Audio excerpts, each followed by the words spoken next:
You can take a flower, roll it up and make it fine. Sprinkle it with knowledge and a little bit of time. Cover it with headlines and a sweet euphoria too. Cannabis man, can. Who can take a story and make it feel so grand? Spread the word around about the wonders of this land. Mix it all with laughter and a sprinkle of insight. Cannabis man flies.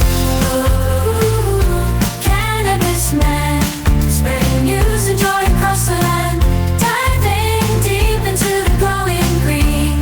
Cannabis man, Rimrock. Ooh, yeah.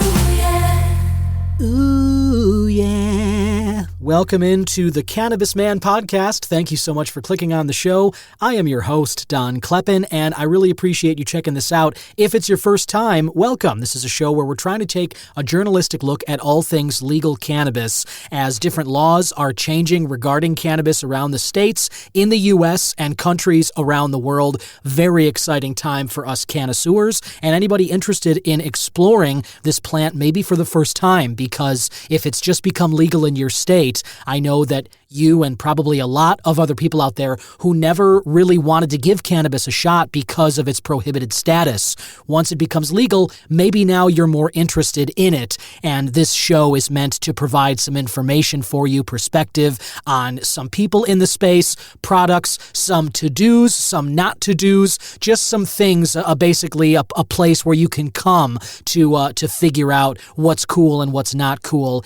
in this new cannabis space. And I love trying to provide that for you, all that perspective. As somebody who has been a cannabis user for almost 20 years, more than half my life now, which is depressing to say, I guess, in some ways, but I am happy to still be here, even with that perspective. And I'm also a broadcaster in Chicago. I've been doing news and traffic on the radio for a lot of years now, and I wanted to start this podcast so that I could start changing some of the conversations around cannabis, which is something that I noticed wasn't really happening, at least not to my satisfaction anyway, even as cannabis has been legalized in more and more areas around the world, and the rates of, responding poll numbers of people saying how much they want legal cannabis, certainly medically, but also adult rec, they want that available here in the U.S. Those numbers are huge. And so I just really wanted to come and start talking about this with you, as well as bring some conversations to you with people in the space, whether those be entrepreneurs and product makers. If somebody is making a new cannabis product or service that's available across the states or in any country where it's legal, I want to bring those to you, as well as policymakers, politicians elected or appointed to create and enforce some of these laws that are established in these new cannabis legal zones. Or doctors or researchers, people who are either providing medical care with cannabis or they're doing studies and research at universities looking into some of the questions we still have about the plant. As I've talked about a lot on the show, we know a lot about cannabis, and people who have been in this space a lot longer than me have said the same thing, but there are still many, many questions about it. All that we know, it seems like there are new discoveries happening all the time, and as cannabis moves closer and closer to a different schedule under the Controlled Substances Act, down to Schedule 3 from its current place at Schedule 1. Some of those federal dollars for research, some of those regulations for doctors, those are moving in the direction of more research, more questions answered, and then even the new questions that pop up, people are looking into answering those too. So very exciting time, and I love talking with these people, and I love bringing those conversations to you. I also love talking with you. If you follow the show on social media, it's at the letter C, Man Podcast on Twitter and Instagram, and it's the Cannabis Man Podcast Facebook page and YouTube channel. However you're listening to this, if it's on Spotify, if it's Apple Podcasts, if it is on YouTube, hit that like or subscribe button or leave a rating or a review for the show. Really appreciate everyone who's done that for me so far. And if you haven't already, do me a favor and take a moment and please do that. And you can become a subscriber by scrolling down and hit the support the show link. That'll take you to the Patreon page. I am working on some exclusive content to give to the patrons. And so if that interests you based on what you hear in the show, if you like it and you want more of it, stay tuned and click on that link and you will be the first to get that. And I also love hearing from you via text message. I've been getting some texts through the text line. You can scroll down in the description notes and you'll see Text Cannabis Man. If you click that, you can send a text and it'll get right to me. I've got a couple of those that I want to be reading later in this episode. Love hearing from you, whether it's about products, whether it's about what I'm talking about in the show, guest suggestions, anything you think I should try. Any text is very welcome, and I would love it if you reach out and tell me what it is you think about the show and just about cannabis at large. On today's conversation, I am speaking with someone who has started a business which is analyzing some hard data regarding cannabis products. Whether you have a home grow and you're just a one-man operation like I am here in this doing this podcast, or if you are working for a big company, if you've started a business and you're making products at a larger rate, at a higher clip than someone who's just growing their own supply at home. Whoever you are, if you've got any cannabis product or you're growing at all, whichever amount, this company, whose CEO and creator I'm talking with today, they will examine your product in the lab and they can tell you specifically what's going well, what's going poorly, what maybe some risks are in terms of virology or microbiology. If you're worried about certain viruses that are going around, we talk about some of those that people should be considering anytime you're starting a grow, as well as some of the positives. If you've noticed that you're doing something and it's working really well, but you don't really know what it is you're doing that's made the product this good, keep it tuned here. You may be interested in sending a sample to this lab and they can answer those questions and more for you. So that's coming up later in the episode. I've also got a product to tell you about that I have been using. I've got my news joint wrap talking about some news stories in and around Illinois here, as well as some national and international headlines relating to cannabis that I thought were worth your attention. So strap in, light up, inhale, and hold it in, because here's another episode of the Cannabis Man Podcast. Hit it!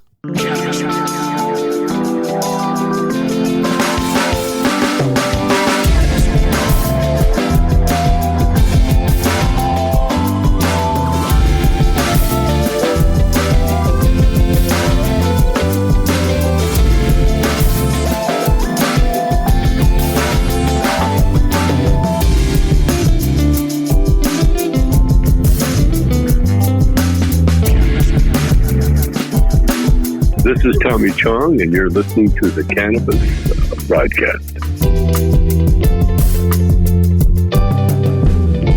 Alrighty, welcome into the show properly here. Before I kick off the news joint wrap, I want to tell you about an event I attended last weekend. If you heard my last episode, you heard my interview with Mark Kazanik of Best in Grass. And Best in Grass is basically a spin-off from High Times Cannabis Cup. And Mark and his partner used to work there for a while. They were a big part of the cannabis cups that went around the country. I talked to him last year about those. Well, they felt that they could do it a little bit better with Best in Grass, and they kicked off the Illinois Cannabis Competition of the Best in Grass. We're talking flower, edibles, concentrates, beverages. recreational, medical, indica, sativa, whatever your jam is relating to cannabis, judge kits for this competition are now available. And if you're interested, if you didn't get yours last weekend, check out last week's episode with Kaz, and you can find out exactly where you can still get them. They're still on sale. You can find them at dispensaries all around Illinois. But I got mine last weekend at the OK Cannabis Dispensary in Wheeling on Milwaukee Avenue. And I went in there, I got into the lounge, I got to meet Mark face-to-face in person, which we've both been looking forward to for a long time. I certainly have, speaking for myself, and I had such a great time with Mark and a lot of the other people who were hanging around in that lounge at the time. There was probably about 15 to 20 people by the time I got there, and everybody was, snacking on some edibles. There was some great drinks around. Joints were being passed around, as well as people just cracking into their judge kits like kids on Christmas morning. I was certainly one of those as well. But it was such a wonderful vibe to be there. I've been to OK before. I enjoy it. But, lounges are not that widespread yet. We have, here in Illinois anyway, we have gone more clinical on the side of what dispensaries offer for consumers. When you go in there, whether you're a medical patient or an adult rec consumer, I'm sure you feel like I feel that they have kind of occupied more of a clinical, clean, well-lit, professional vibe. And I totally get that. I appreciate that. That is in an effort, I think, to help kill the stigma and normalize cannabis. And I think the design of the dispensaries is meant to reinforce that. But there is something to be said about a space like a lounge where you can buy your product, go into that lounge and try it out and meet some other people who are in there doing the exact same thing. And then all of a sudden, it's like you go to the dispensary, you pick up your bud, and then you're just at a party. And maybe you already know people there if you go with friends. Maybe you're meeting some new people for the first time like I did last weekend. It was a hell of an experience. I can't wait to do more stuff like this, and I'm so excited for more lounges to be popping up like this here in Illinois and in states around the country. I know that other states have some big lounge options for people. Nevada, I know that one just opened on the Strip. I'm sure Michigan has some lounges, California. If there's a lounge that you know of, wherever you are in the world, let me know about it, because I'm trying to put a list together and I would love to go around and hit these places eventually. But in the meantime, check out OK Dispensary in Wheeling on Milwaukee Avenue. You can go get your judge kit there. Register at bestingrass.io. You can follow them on Instagram as well. And we all basically have the next 2 months to be judging all the products in this kit. These kits have like 20 plus products in them, and I myself got an edible kit, and I am so excited to go through those. I've really been on a bit of an edible kick lately. I've been talking a lot about the Kana gummies, which I've enjoyed. I love bringing edible reviews here to you. I, of course, still love my flower. I'm a big sativa guy. Got my coffee right here and some sativa to tell you about in a bit. But I just wanted to let you know what an amazing time I had at the OK Dispensary Lounge in Wheeling last week. And if you haven't already, there are still plenty of judge kits around Illinois dispensaries for the Best in Grass competition. Get yours today. Moving on to the News Joint Wrap. This is a wrap-up of news stories and events relating to cannabis in and around Illinois, and it's all brought to you by IllinoisNewsJoint.com. Think of it like I do, as the joint you can hit for all your Illinois cannabis news and reviews. And let's start with a story here that has to do with some fee amendments for cannabis infusers. The Illinois Department of Agriculture, IDOA, in the latest issues of the Flynn Report, IDOA adopted an amendment to current errors in the listed fees for modifications and alterations to licensed infuser facilities, which were effective as of July 24th of this year. As Jason Brown notes in the article, the new rulemaking, originally proposed in the Flynn Report from April of this year, stated IDOA proposed an amendment to the part titled Cannabis Regulation and Tax Act, correcting errors in the listed fees for modifications and alternations to licensed infuser facilities. For modifications to a license, a fee of $1,250, which is down from $5,000, is due at the time of application, with an additional fee of $750, down from $3,000, due upon approval of that application. For alterations to a facility that do not require an amendment to the license, the application fee is $250, which is down from $1,000. IDOA will refund the excess portion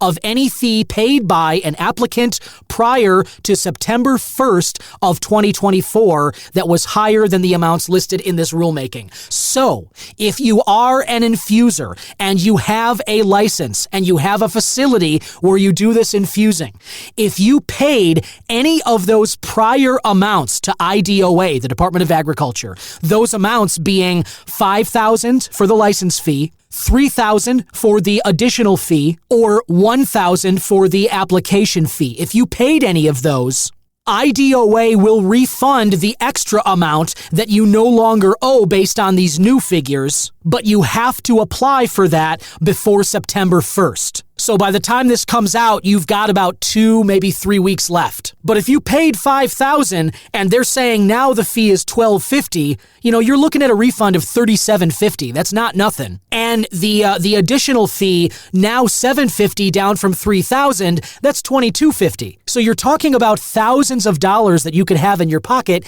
if you paid any of these fees before this modification. Good on IDOA. I know there's a lot of people out there who would think that the Illinois government would never give back money to its constituents. And I'm thrilled that for us in the cannabis space, they are doing exactly that. And you've got 3 weeks if you were someone who paid those prior amounts. Moving on, another story has to do with Illinois monthly medical cannabis sales. And if you've listened to the show in the past, if you've heard me do the news joint wrap, you have likely noticed a trend of low monthly medical cannabis sales in Illinois. Well, that trend is continuing here for July. The totals in that month were $23,351,249.87. That would be the second lowest monthly sales total since Illinois legalized recreational cannabis in January of 2020. As Jason Brown notes here, only June of this year, the month before July, medical cannabis sales were lower.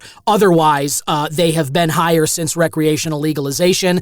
And that is something that, as I've brought up several times, every time this issue comes up of low monthly cannabis sales totals for medical patients, what I say is just that the numbers are going to be dwarfed by recreational users. There is a small percentage of med patients in the state compared with the overall pie of adult recreational customers. Everyone who's buying cannabis in this space, I would guess it's about 90% adult rec users and 10% medical. And of course, we have the people coming in from other states, from Indiana, from Wisconsin, from Iowa. These places right around Illinois that do not have legal cannabis, those people are coming across the borders and they're buying too. And they don't have Illinois medical cards. They're obviously adult rec users. So my point is, I think this trend is likely to continue. When you're comparing medical cannabis monthly sales totals to the recreational ones, medical is always going to be dwarfed by the adult rec buyers. But the point is, that trend is continuing, and Jason kind of highlights the specifics about the totals that were brought in there. Another thing that's great about IllinoisNewsJoint.com is they highlight various dispensaries, and the dispensary that I am focusing on that they've highlighted recently is the Green Rose dispensary, which opened a location in Harwood Heights. I will be interviewing the CEO of Green Rose in a couple of weeks, so you can hear details about the new location as well as their other spots too. There are also great product reviews. Chem Crush by IC Collective, Know Your Brand Sweet Buzz, Windy City Mix Popcorn by Enliven, and Gush Mints Vape Cart by Bloom are some of the recent reviews.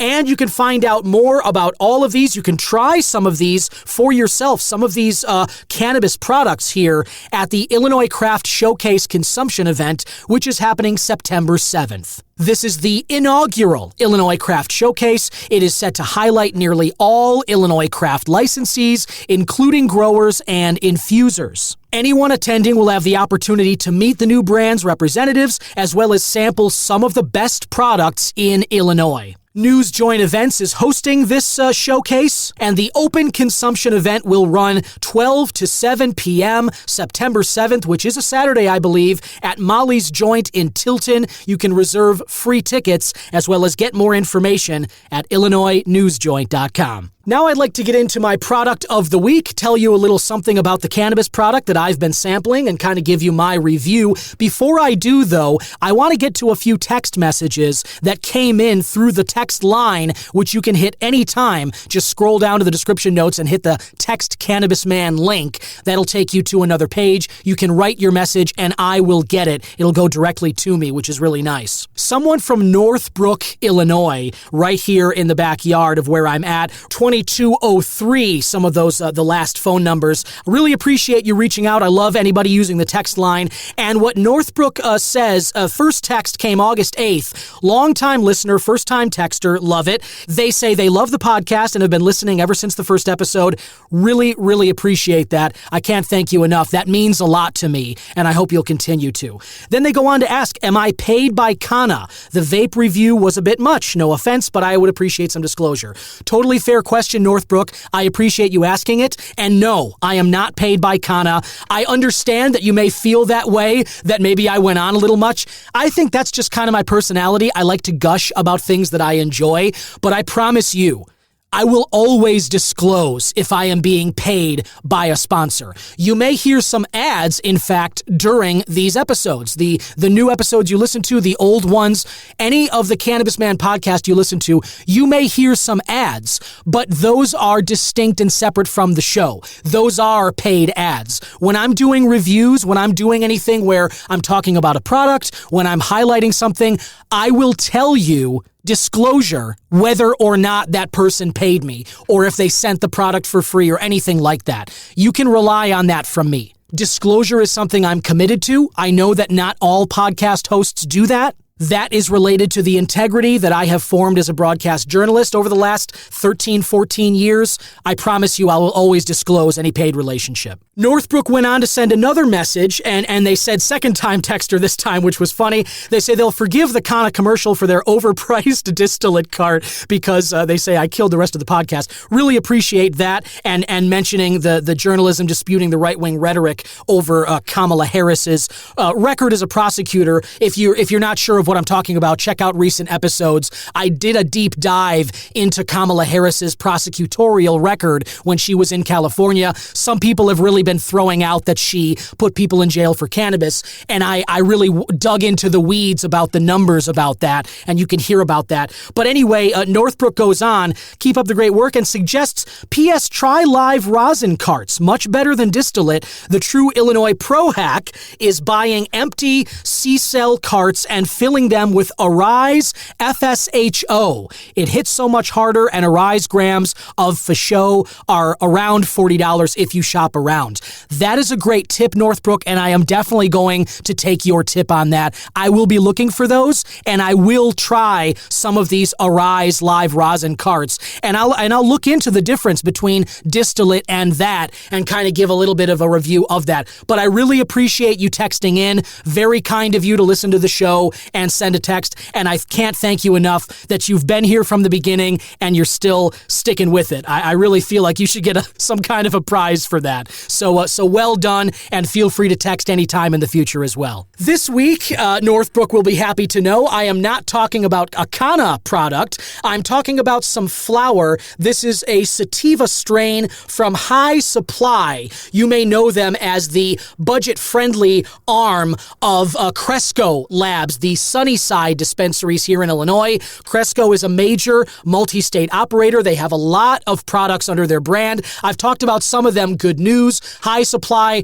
Cresco itself. There's a lot that they're doing. The Wonder Gummies. These things are very good, but this strain of sativa flower I had never tried before. This is High Supply. The sativa is called Shortbread, and I got an eighth of this from the Wrigleyville Sunnyside several weeks back. The total cannabinoids they list on this nutrition label are 24.5%. Mostly THCA. There's 0.25% that they list for THC. Date of harvest, April 8th of this year, 4 days before my daughter Violet was born on the 12th. I was very nearly in Evanston. My wife and I headed over to Evanston Hospital on the 11th, and as I've mentioned a little bit after she was born and I got back onto the podcast, I went to a dispensary, the Zen Leaf in Evanston, and they actually gave me some gummies and a vape cart and some pre-rolls and stuff as a way of celebrating my daughter's birth, and I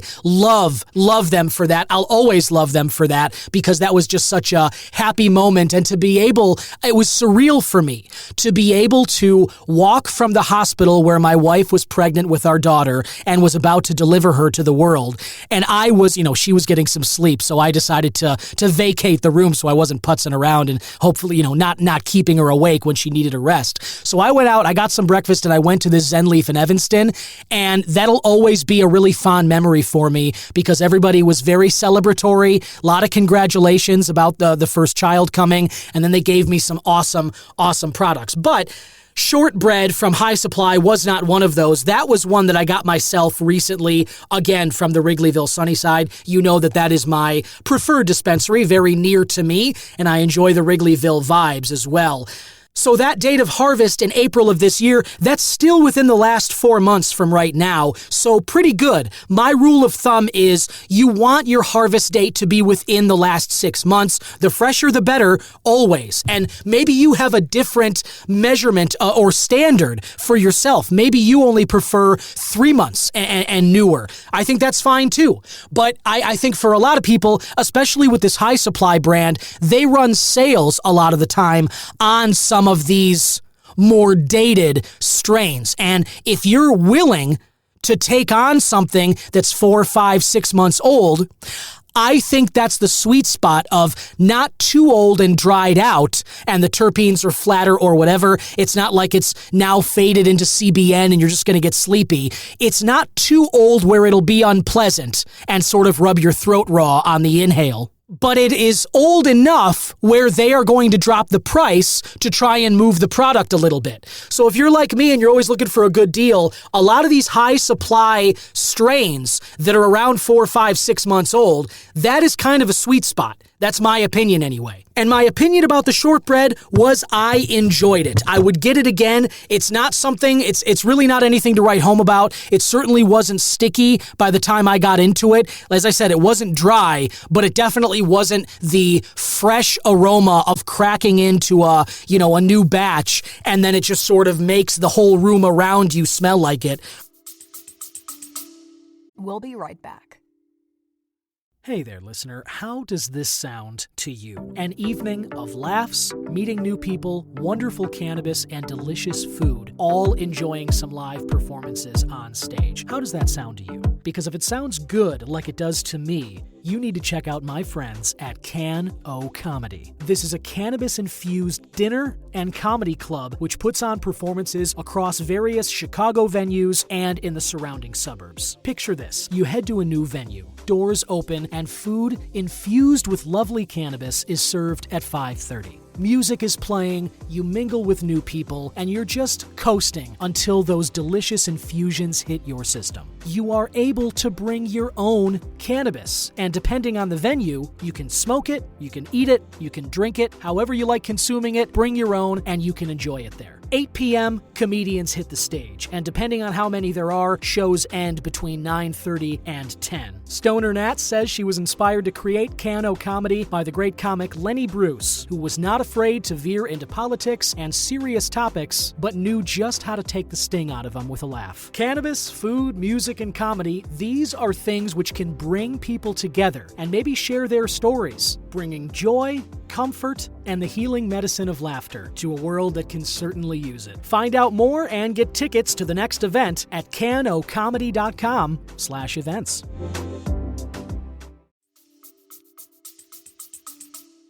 Wasn't like that, wasn't something that I would write home about, but it lasted me, about, I would say 3 or 4 weeks, this 8th did, using my Dynavap. I'm still on the Hyperdyne from Dynavap. Talked about that recently. Check out the most recent episode if you haven't heard it, or go to Dynavap.com. unpaid advertisement there, full disclosure, Northbrook, not being paid by Dynavap. I'm just really in love with their products. I love what George is doing there. And as I've said during my conversations with George, and as I said during last week's episode, there is something unique about those thermal extraction devices that Dynavap makes that not only makes the weed last longer because you're not burning it, but you're just kind of baking it, as George says. But I don't know exactly what about the makeup of these devices accounts for this. But I can tell you, as someone who is a longtime smoker, using Dynavap, I get higher from packing a cap full of this Hyperdyne than I would get from smoking like 2 or 3 bowls, just my normal glass pieces. There's something about that thermal extraction that I think maybe toasts more of the THC and other cannabinoids out there. You get a better taste, you get a much friendlier inhale, and then after one capful, I am good to go for a while. And this is coming from somebody with a pretty decent tolerance. I mean, I'm no Snoop Dogg, I'm no Willie Nelson, I'm not burning all day, every day like I used to. But my tolerance is still pretty high. And I will say that, 1 bowl, 2 bowls isn't really enough to do it for me. A cap full of the Dynavap, I put in this shortbread from High Supply, and this eighth lasted me about a month just using the Hyperdyne. So really, really enjoyed that. It is something that is decently tasty. I was looking at the terpenes on the Cresco website. Top ones are caryophyllene, limonene, and myrcene. Some of my favorite terps. I feel like the caryophyllene is the highest percentage there. And so it doesn't have a fruity taste. It doesn't give you that, any kind of sweetness on the inhale. You hear shortbread, you might think that it's one of those cakey, like wedding cake or, one of those flavors that's real sweet. Not like that, but very enjoyable. And I would recommend it. I would get shortbread again from High Supply. Check it out for yourself. Let me know what you think. Listener, my guest today provides a service in the cannabis space, which I think is very important and interesting, and it's something very new, like a lot of stuff in the legal cannabis market that we're all kind of exploring now. Wherever you are in the world, if you're here in the United States, if you're in a legal cannabis state like Illinois, like I am, or any of the others, or a state that is becoming legal recently, like Ohio, or any ones that are looking to become legal, or another country around the world, like Germany, like Thailand, which has kind of been flip-flopping a little bit, but today, this week, they're talking about being legal again. Wherever you are, if legal cannabis is a part of your landscape, something that has become more and more important is the data that can tell you about the cannabis products. I've talked a lot on the show with people about different cannabinoids. It's not just about the percentage of THC and CBD, the ones that we're all familiar with. And it's not just about terpenes either. If we're talking about caryophyllene, limonene, myrcene, it's these are a part of the landscape, but it's not just these things. And when somebody starts a new cannabis business, one of the most important things that they can answer to a potential consumer is what they are offering, both the marketplace and the buyer, the customer, you and I. And there is a business out there which offers readouts, which offers data that answers exactly those questions. And I thought today, as all of these cannabis businesses are popping up, and as if you are starting a new cannabis business, or if you're a customer who's looking to try a new cannabis business or product, one of the things you're going to be looking at is the data, the nutrition label, if you will, that gives you a readout of what is in that cannabis product. And this company that I'm referring to is Rimrock Analytical, and I am talking today with the founder of Rimrock, Taylor Robinson, who can answer some questions about what it is they do and the valuable data they provide. Welcome, Taylor. Thanks for coming on today. Hey, Don. Thanks so much for having me. Excited to be here. So let's start with you. How did you get into the cannabis space, and what made you interested in the kind of data that you guys are looking into of cannabis products? Absolutely. Kind of a funny story. So I had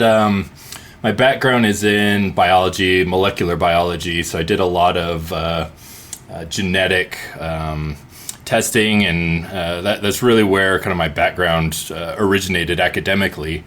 I was going into that with the goal of getting into cancer research at the time, and I was lucky enough to be able to act in a cancer lab for a couple years.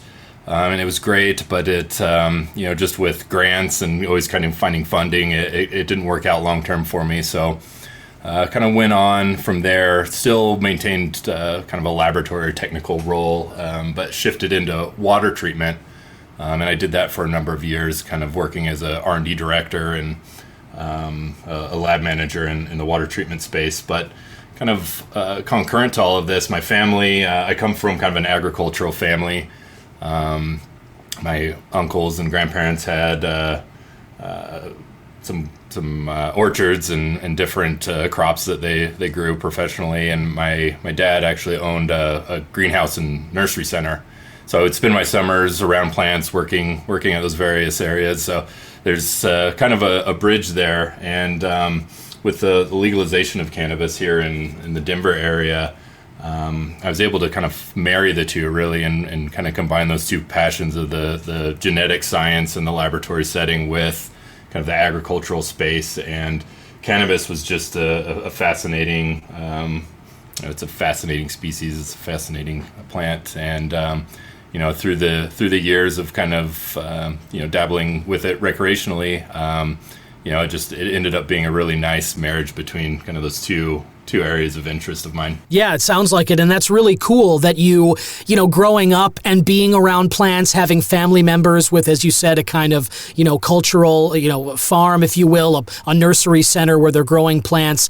Obviously, this is something that what you were exposed to on summers growing up. And that's really cool. And then your molecular biology education and kind of leaning in that direction of looking into specifically the genetics of different plants, I can totally see how that, would marry your own personal experience with cannabis and looking into the plant itself. It is fascinating, and I talk to people on the show all the time about the hundreds of different cannabinoids that are around the entourage effect. It is a very fascinating time, and since it's been legal, and Colorado, as you say, you're in Denver, that was the first recreationally legal market already a decade ago. Here we are in 2024. They rolled out legally for rec users in 2014. So you obviously were able to kind of hit the ground running and hit it early, at least in the United States on the legal cannabis front. So you decided to kind of take your education and move it in the direction of cannabis, which is now legal in Colorado and such. And what made you kind of lean into that decision of trying to break down the genetics and trying to find out more about the cannabinoids and want to get into this data and such? Yeah, it's an interesting question. I would say there's a lot of exciting aspects to cannabis research and the various analytics that go around with that.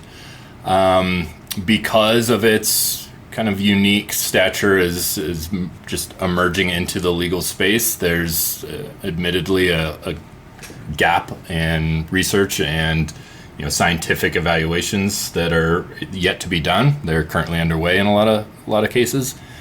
So the science is established, and the testing and methodology in a lot of ways was established, at least from a foundational perspective. But being able to apply that to kind of unknown territory was really exciting. Looking at areas where we can provide value using these scientific evaluations and provide value to the community, to the industry. It was really exciting, in addition just to kind of the nuts and bolts of the science itself. So I found that really appealing. Now, you founded Rimrock Analytical here, and I'm curious, just so we can kind of tell the listener, who can benefit from the services you provide? Is this somebody who would be starting a cannabis business, or is this something that anybody who wants to test cannabis products can get into? Yeah, we really pride ourselves in being accessible to all types of growers. So we have a number of larger organizations that we do business with, but we always have and always will have a space for small home growers. That was really something that I pinned down as kind of the mission of Rimrock Analytical, was to make accessible some of these advanced analytics to even the smallest home grower. So we have a lot of options for really kind of the whole breadth of the community. And interestingly enough, we do a fair amount of genetic testing on the plant itself, but I would say a good 40 to even 50% of the services that we provide are more related to the microbial community that's associated with plants. So we do a lot of work around, whether that be pathogen detection, whether that be, beneficial inoculants, making sure that those have taken root, so to speak. So we do a lot of different things that, particularly the smaller grower might not think about, or might know that's available, or might not necessarily know where the value lies in that. So just trying to make those accessible to all types and all sizes of growers is really what we're trying to do. We'll be right back. It really is amazing living in a state where cannabis has been legalized, or a country. It's just really cool still to me to be able to go to a dispensary and buy different products. But what's even more amazing than that is growing your own cannabis at home. And if you're able to do that where you are, but maybe the prospect is a little intimidating. Maybe you've never grown anything by yourself before at home. Maybe you don't have the equipment. Maybe you don't even know where to start. Well, if the idea is appealing to you and you've thought about starting a home grow, allow me to recommend my friends at Bloom's Brothers Hydro. These guys are the best. They know exactly how to get you started or how to improve your grow operation. Wherever you are in your journey, they can help you, and they have the products you need to get this done. They've got lines in stock from Horticulture Lighting Group, Nectar for the Gods, Green Grow, Fox Farm, Royal Gold Soils, and more. And hey, maybe growing cannabis is old hat for you at this point. Maybe you've been doing it for a while, you know all you need to know about it, but maybe you've been looking to expand your garden and add a fungal element to it. Cannabis flower is great, but it doesn't go great on a pizza, unlike mushrooms. Those are delicious on a pizza. And if you've been interested in researching this prospect, adding some of that fungus to your own home grow, Bloom's Brothers Hydro has you covered there too. They've got supplies from Uncle Mike's, Southwest Shroomery, Redwood Mushroom Supply, and Dr. Mike's as well. You can find Bloom's Brothers Hydro inside the Apple House on Harding Avenue in Terre Haute, Indiana. They're open 7 days a week, 9 a.m. to 6 p.m. Monday through Saturday, and 11 a.m. to 5 on Sundays. For more information, follow them on Instagram at Apple House Hydro. You can email Fred at theapplehouse.com or call 812-232-1495 to get all the information that you're looking for. Remember, if you're thinking about starting or expanding a home grow, check out the guys at Bloom's Brothers Hydro.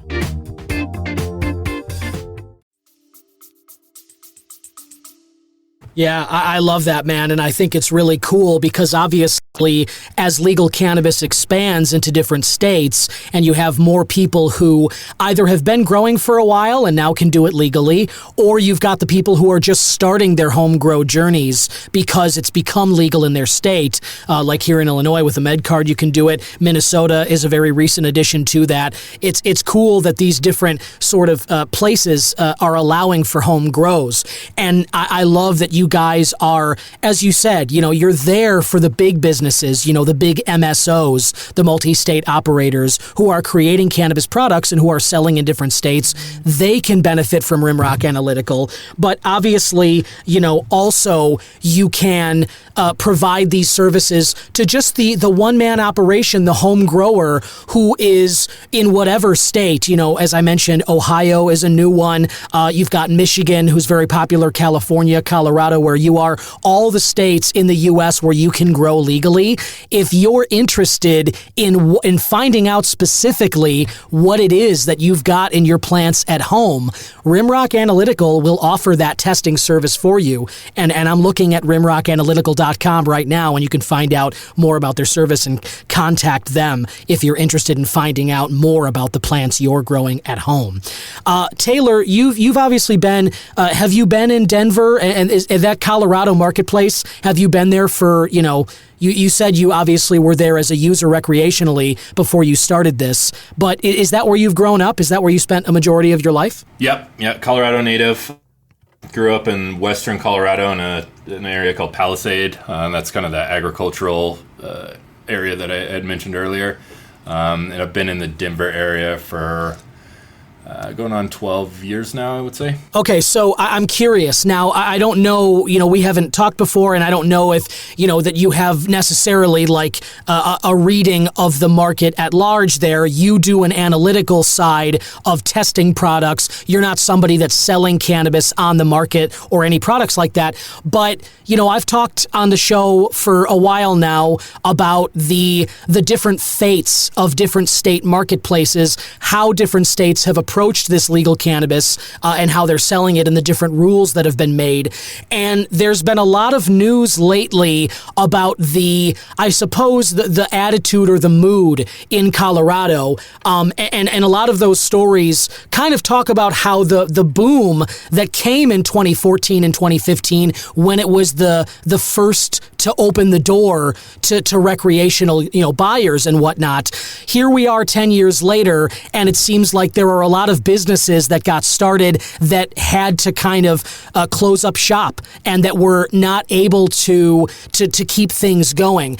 And as I said, I don't know if you'll know the answer to this or not, but, if you're still a recreational kind of user over there, what's the vibe like in Colorado in the cannabis space? Do you see a lot of the same brands and big stores, dispensaries that started back 10 years ago? Or are you noticing a little bit of, I don't want to say a ghost town, but do you feel like a lot of the business owners are getting squeezed out there? Yeah, I think being an early adopter in this space, particularly in the Denver area, in a lot of ways you're almost kind of a guinea pig in terms of how is this industry going to look moving forward. And I know that a lot of other states and a lot of regulators have looked to Colorado and looked to places like California and others for kind of guidelines for what's working, what's not working.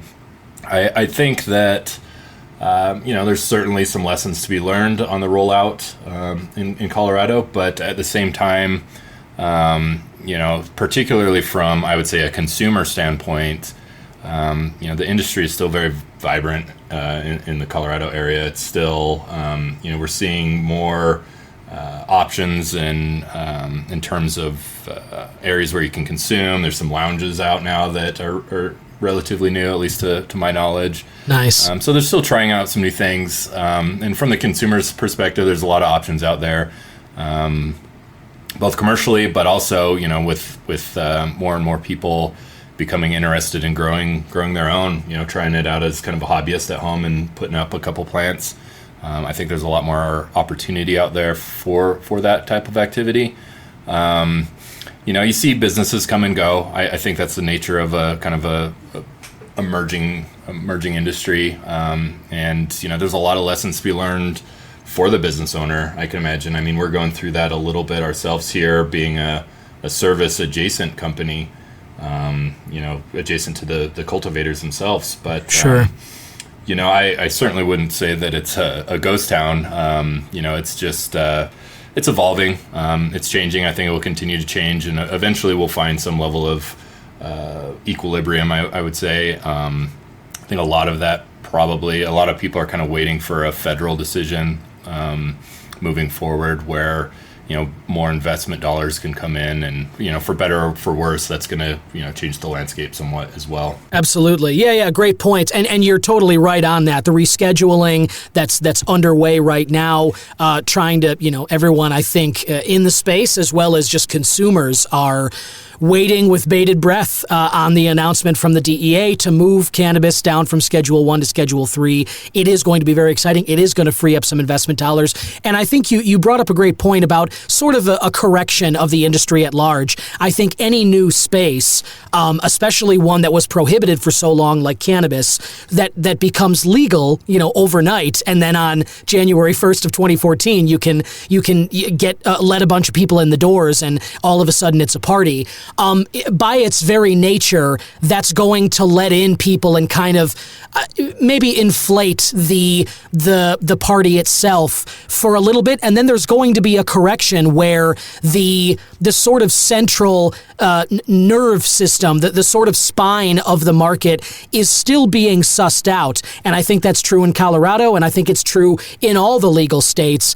And I do think that that's just going to take some time to kind of suss out, and you alluded to that in your answer there. And we're talking about this legal space and the investment dollars that come in.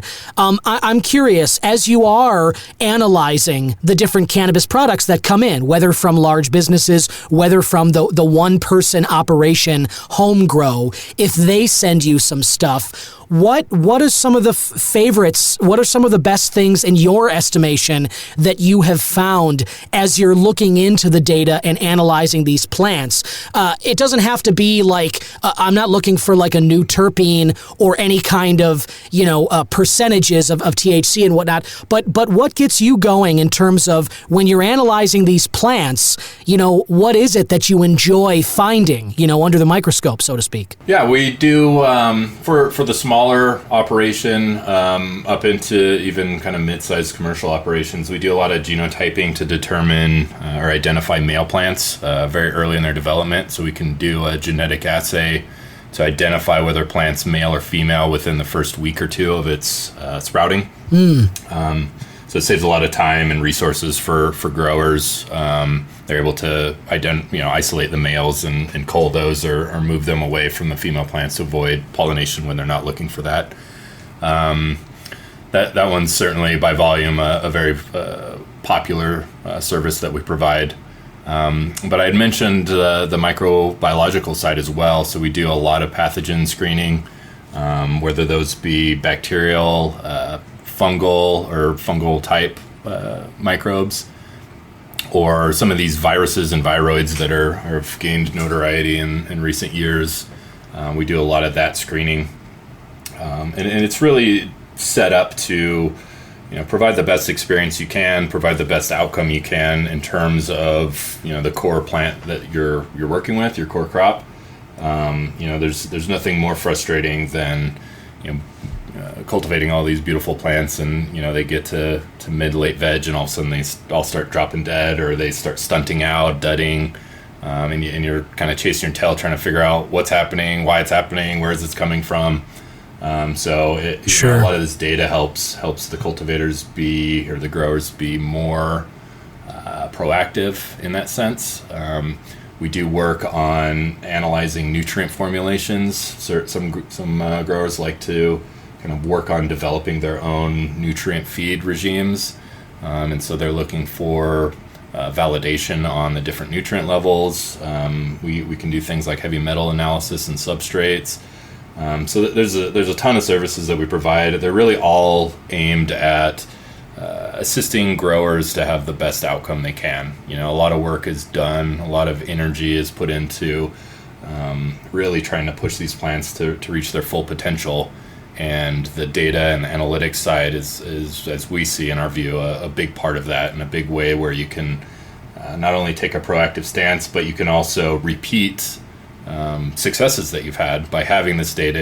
What works, you start to gain an idea of what maybe doesn't work as well, and you have the hard data to look back on to make those decisions. Yeah, no, that I'm sure a lot of ears just perked up when you said that, Taylor, because I think that especially when somebody's just growing stuff at home, you might grow a great crop and you're kind of left wondering like, geez, what did I do there that made it so successful? And you are providing those exact answers to people. So I think that whether, as we said, a large operator or a small one, I think that is very valuable to people. You did mention, some of the viroids and some of the microbiomes you guys are kind of identifying too.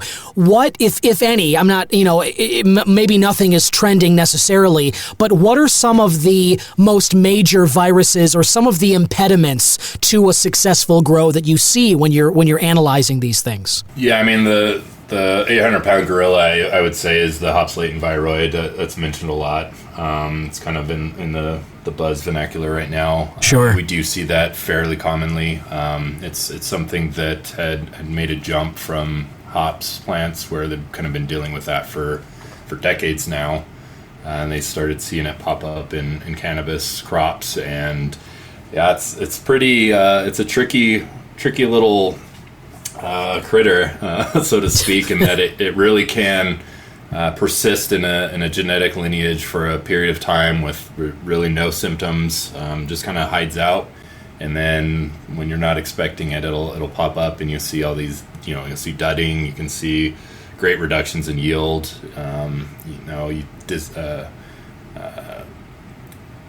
mutations almost in the plant, how they look. The leaves can take on a different appearance. It's just really kind of a bizarre thing. And the microbe, if you will, is unique in the sense that it's really just RNA.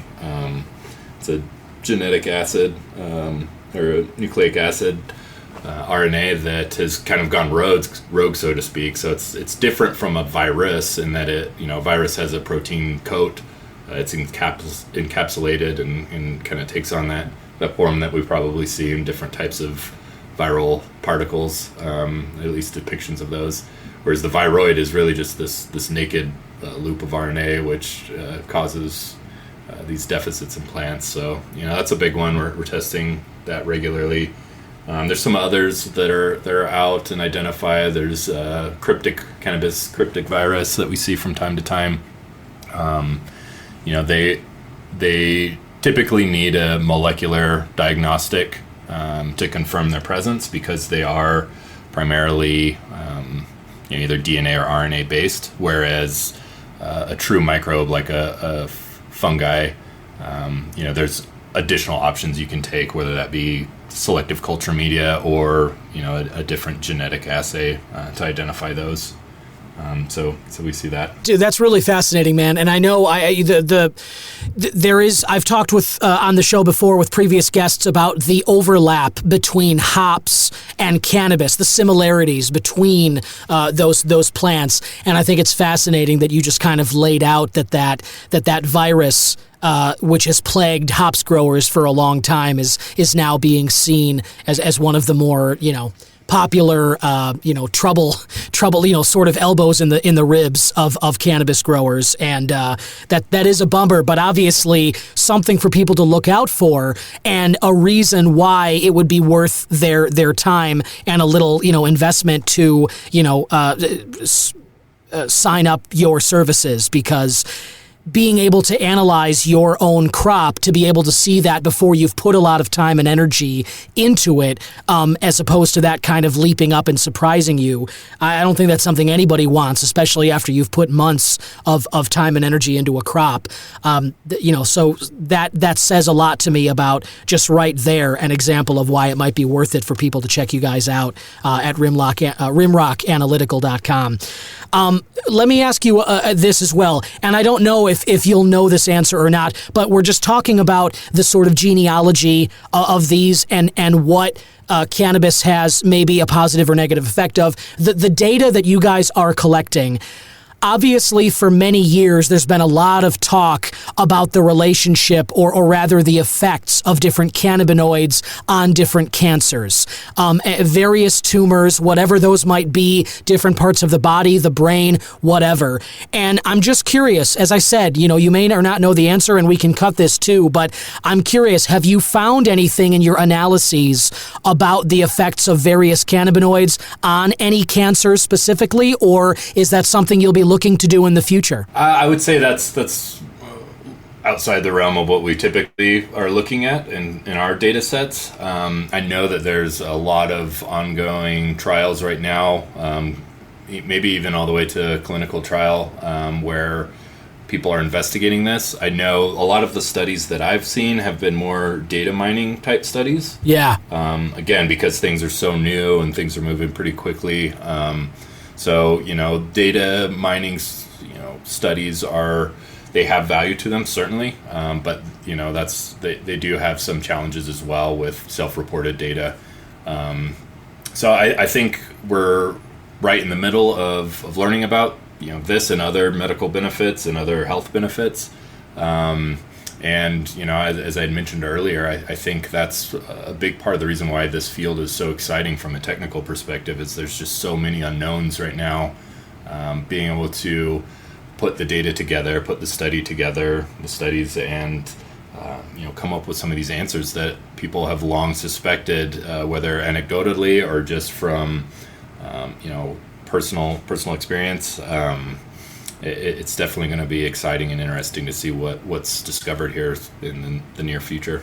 Yeah, totally. And it does speak to why what you guys are doing is valuable, because as you say, there's still so much unknown. The data is really going to be valuable. It's valuable right now for growers, but also in the future when people are looking back at these various studies and looking into whether they're data mining or running their own clinical trials to find out answers to these questions. That is kind of the groundwork that's being laid right now, every single day. And it seems like it's related at least to the work that you guys are doing too. And it is very exciting and it's cool. And I'm glad you guys are around kind of doing this thing. I asked you, Taylor, before about some of the negatives in terms of viruses or viroids that you guys identify when you're looking into the genealogies of different plants. What are some of the positives? What is something that's been exciting to you that you've seen when you're breaking down some data of someone, whether it's a home grower or one of these big MSO products? When you're looking at the data and analyzing these cannabis strains, what's something that's positive you've found, whether it's in terms of an elevating, kind of euphoric maybe terpene, or something that maybe deadens some chronic body pain or anything like that? What's something that you look back on that was a positive that you discovered through the work at Rimrock Analytical? I would say on the microbial side of things, and specifically in just plant performance and plant outcomes, we've done some work and R&D in partnership with some organizations where we've found beneficial effects, or we were able to demonstrate beneficial effects of certain microbes. For example, there's a handful of species of trichoderma that we're able to show has an antagonistic effect towards Fusarium oxysporum, which is it's a fungus-like microbe that can cause root rot and some dampening off and some pretty nasty diseases in cannabis and some other plants. We're able to show that the trichoderma had, as I said, an antagonistic effect. In other words, it was able to reduce not only the population size of the Fusarium, but we saw better outcomes in infected plants through, admittedly, a small study. We'd need to do more to really get to something that was perhaps publishable. But we find things like that working in typing side of cannabis, but also the microbial side. I mentioned how important that is. Through the data that we gather, it's just blows me away every time on how complex mycorrhizal communities can be in the root zone, how complex all the different biological processes are interconnected. We have a service where we use what is called next generation sequencing, and we can do a process called metagenomic analysis. And what that is we're essentially taking an environmental sample, whether that be root zone soil or substrate, or if someone's doing a deep water culture, the actual nutrient water that the plant roots exist in, and we extract all of the environmental DNA from that sample. We sequence that using gene sequencing, and then we're able to then index that against a database and basically come up with a roster of the major microbes that are present in that zone. And in doing so, you're identifying some of the potentially problematic microbes, which are typically a far minority of the overall microbial population. And then you see all of these others that are very likely providing a beneficial effect to the growth and the performance of the plant itself.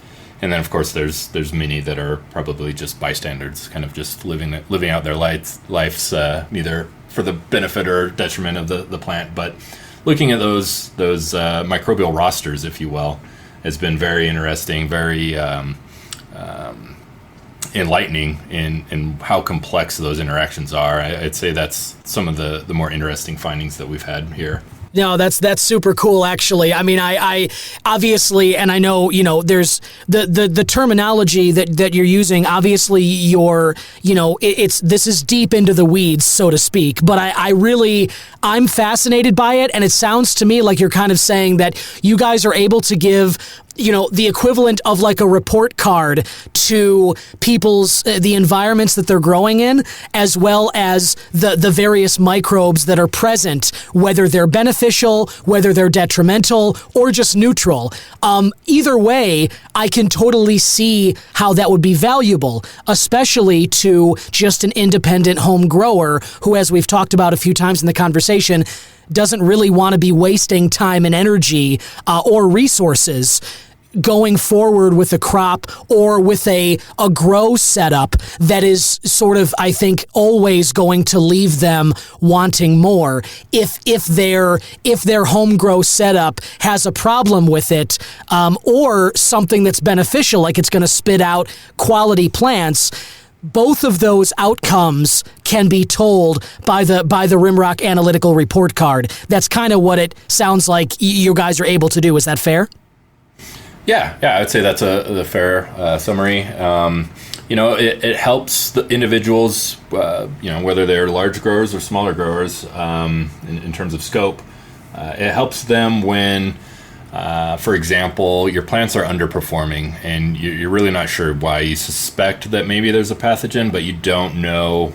You really have no idea what it may be. So taking that shotgun approach is beneficial there. We've seen others where they're investing in resources in whether it be some sort of a compost tea or beneficial inoculant that they're purchasing and adding into their grow, making sure that those microbes are really taking hold and they're not just getting flushed out or getting killed early on. So there's a number of case points for using that type of service, and we've gotten some really interesting data out of it. I love it. Taylor, if I can ask one final question, where did the name Rimrock come from? What made you think of that? So it goes back to, my time in Palisade, Western Colorado. We've got a national monument out there. And, just growing up, everything was kind of named after Rimrock. It was the peak, or the capstone, if you will, is kind of the highest point.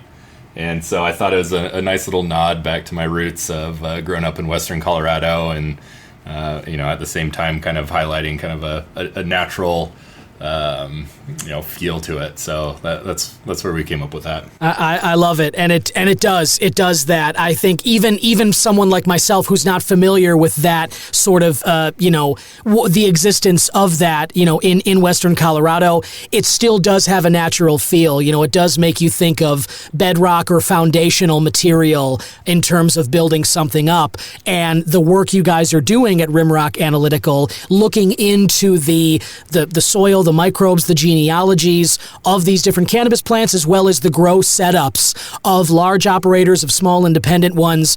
You guys are giving report cards to the bedrock of what somebody's grow setup might be. And I think that the name really speaks to that, and I think it's very, very cool.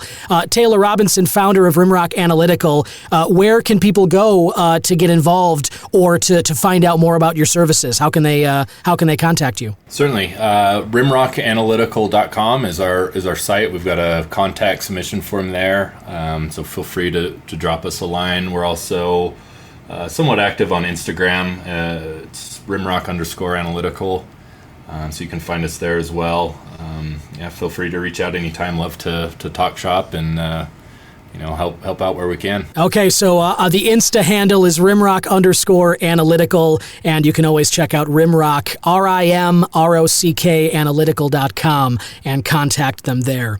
Taylor Robinson, thanks for stopping by and talking some, taking us through the weeds a little bit, talking about the important work that you guys are doing. It's been enlightening, man. Yeah, I appreciate it, Don. Thanks for the opportunity. And there you have it, listener. I want to thank one more time my guest, Taylor Robinson of Rimrock Analytical. And as you you heard us talking about there, the data that Taylor and his team are getting by looking deeply into these strains and cannabis products, putting them under the microscope, literally, it seems, but certainly studying the genealogies, the microbiology happening there, you can see how valuable this would be, whether you're an independent grower or you're part of a big company operating in multiple states. When you have a product and it's either selling really well or you're running into some root rot or something like that, when you've got either one of those, a positive or a negative going on, and you want some questions answered, I think that what they're doing at Rimrock Analytical is perfect for exactly that. And I'm just suggesting you think of them next time you have one of these questions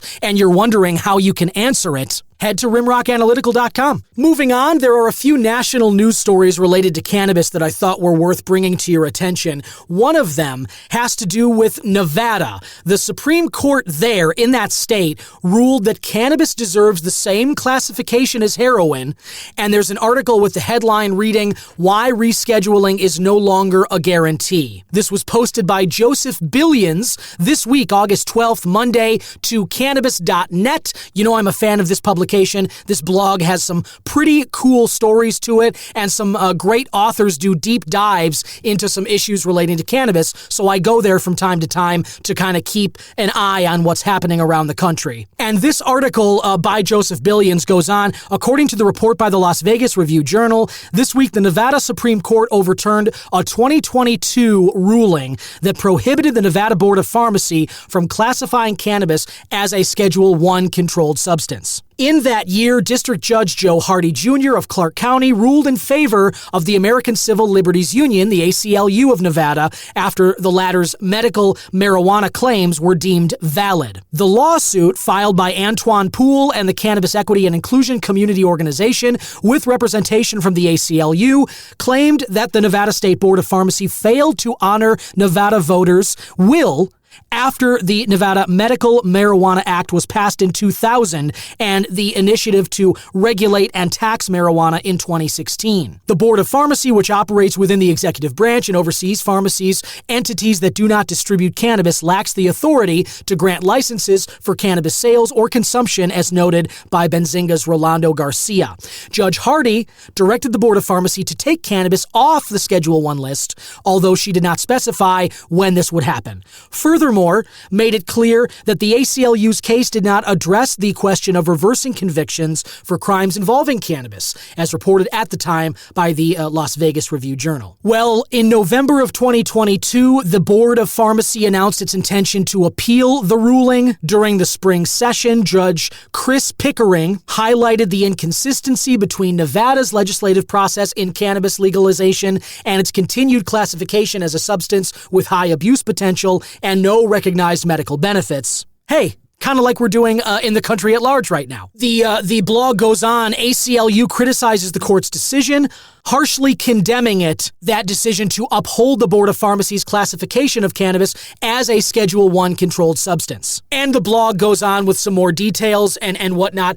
I have reached out to some of my sources in Nevada, and I'm trying to get somebody on in the next couple of weeks to talk in more detail about this, and I look forward to bringing that conversation to you when it happens. But for now, I'll just say this. If and when the DEA announces the rescheduling of cannabis countrywide down to Schedule III from Schedule I, I guarantee you that states like Nevada will likely follow suit. Now, this article, this blog, does get at a point, which is that the pharmacy, Big Pharma here in America, has some lobbyists and a lot of money at its disposal to try and keep cannabis as regulated and prohibited as it has been. Because as I've talked about on the show many times, for those of us who have found that cannabis improves our quality of life and maybe addresses some negative symptoms that we have, whether it's anxiety, whether it's chronic body pain, if you've got joint aches or your lower back is always tight from something you used to do in your youth or whatever, or just an injury that you had or anything like that, if you have trouble getting to sleep like I do without cannabis, any one of those issues and so many more that people use cannabis for medically, Big Pharma can prescribe often multiple different prescriptions. They can give multiple substances to address the same symptoms. And so if a medical patient chooses cannabis over, let's say, 10 potential subscriptions over their lifetime as a patient, Big Pharma views that as a pretty big loss. And so that is why those industries, along with alcohol, along with others, are very interested in keeping cannabis where it is,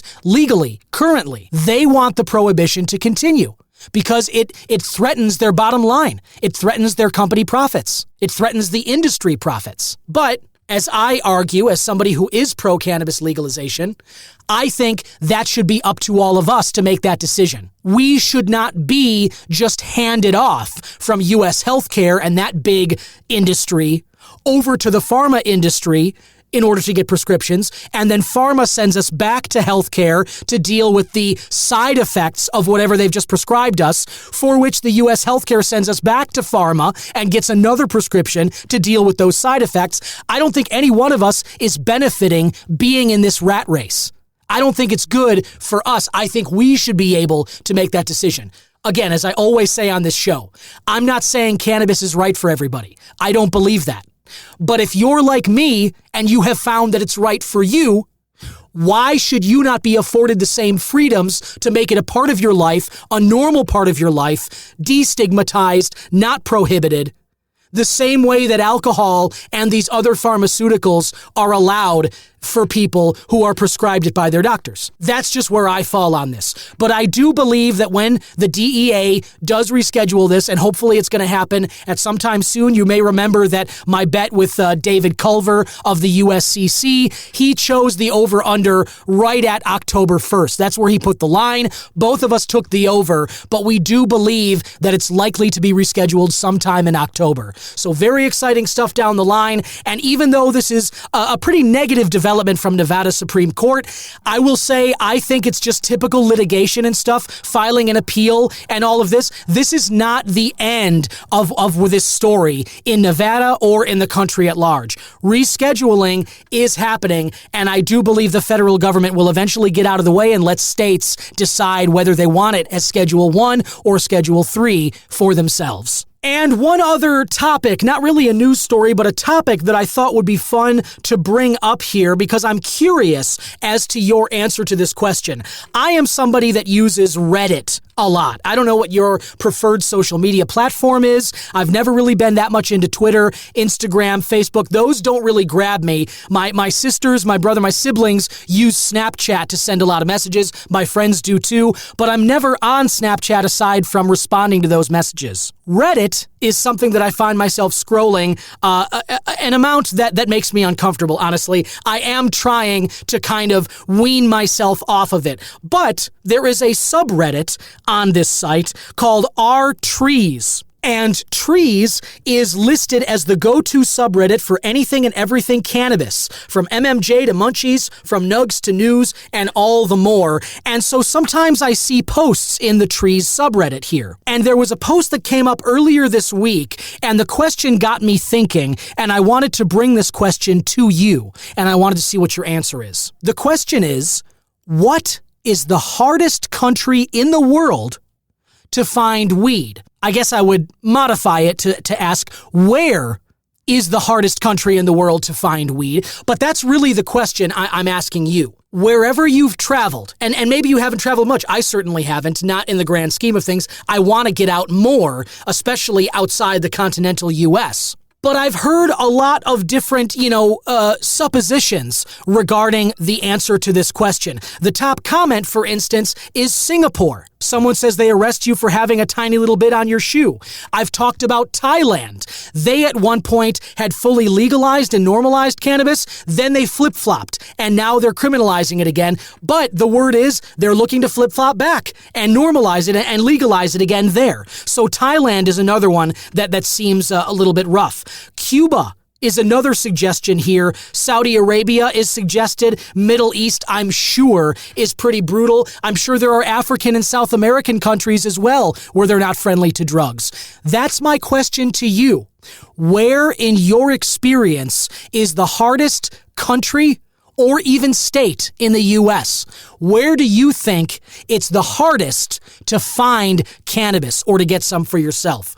If you have an answer to it, hit me up on social media at C-Man Podcast on Twitter and Instagram. You can certainly text into the show. Just scroll down in those description notes and hit the Text Cannabis Man link. Let me know your answer. I am dying to hear what your thoughts are on where the hardest places to find cannabis in this world truly are. But with that, I'll call it a wrap on this episode of the Cannabis Man Podcast. Be sure to rate and review, subscribe to the show, whether on YouTube, Spotify, Apple Podcasts, wherever it is you're listening to this. I would appreciate it if you could rate and review the show, and be sure to like it, subscribe it on YouTube as well. Any comments you want to send via text, the YouTube page, social media, bring them to me. You can always email host@cannabismanpodcast.com as well. If you are interested in starting your own podcast, if something that you have a passion about or you want to talk about at length and you have an idea for a podcast, reach out to me. You can check out my stuff at donkleppen.com. I do a lot of editing. I do a lot of consulting for other people with podcasts, and I would be happy to do the same for you.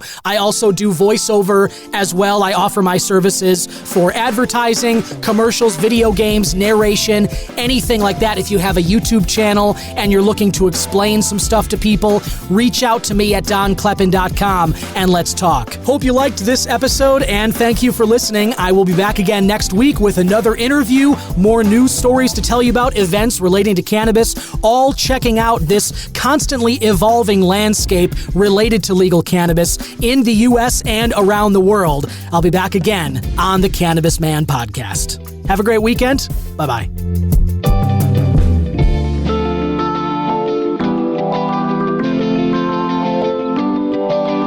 Cannabis Man is 100% originally crafted by myself, Don Kleppen. Original theme music written and composed by Yusu Kim, aka Good Son.